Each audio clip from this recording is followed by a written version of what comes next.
With so much talk on the middle class during any election year, what happens to be every year, people are caught in the fog. The fog is the rhetoric to scare everyone into talking about the middle class.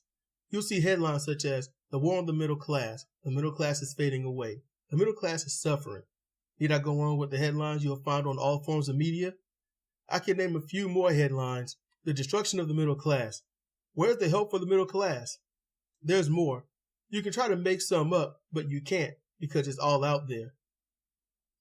Obama was the only one to mention the working poor back in 2008. That was a new term, so new that he had to explain it.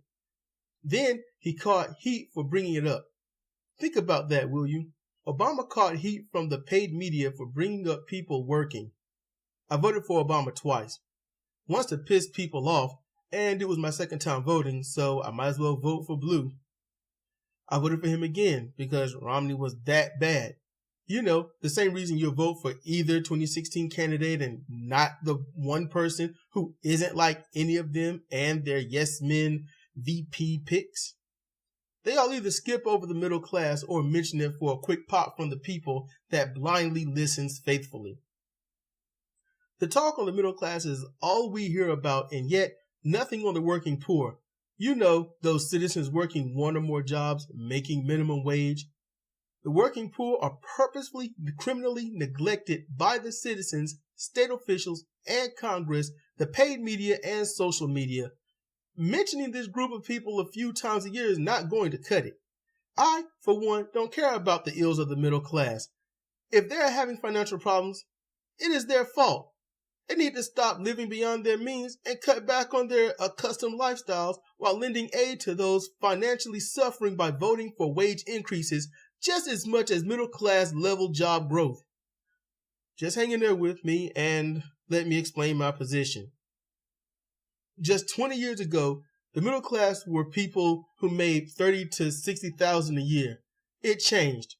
After minimum wage rose minimally, other prices inflated. Today, middle class begins at $36,000 and ends about $78,000 to $90,000. Okay, wait. I just checked to see if what I thought back in 2013 still held. It's not $36K to $90K, but $42K to $125K. When people who are barely scraping by listen to middle class people talk, you can hear them holding back the rage, the desire to verbally lash out at them. It's because unnecessary differences in living conditions.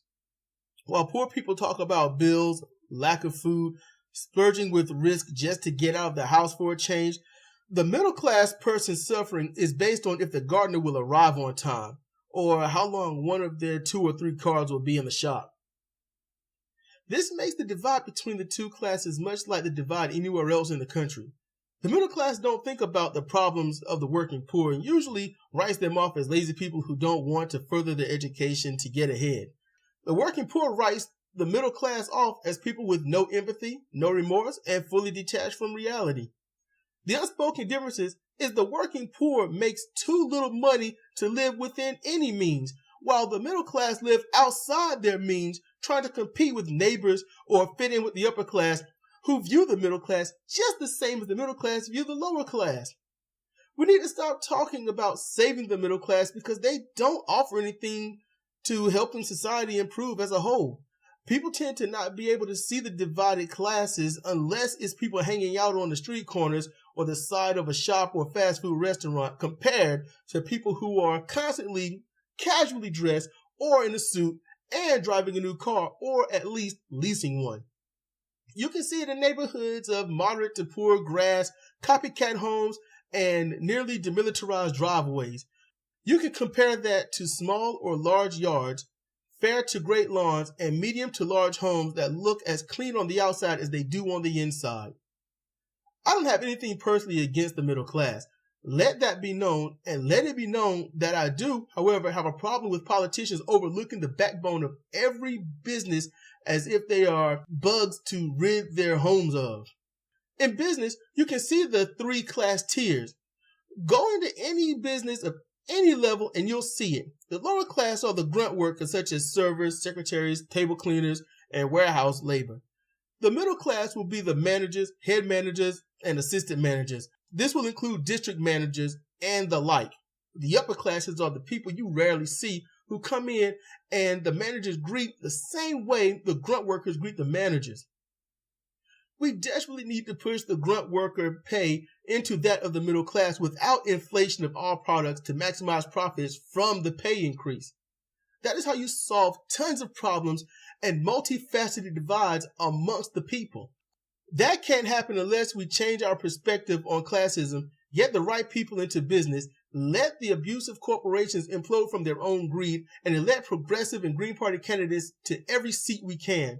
This is how you restore power to the people, not power to the dollar. The dollar should be something we all use, not something we all need. We don't need to save the middle class.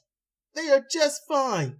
We need to save the lower class, end corruption, remove golden parachutes from anyone who claimed too big to fail, and force strict regulations on banks while ending territories for internet providers and big business.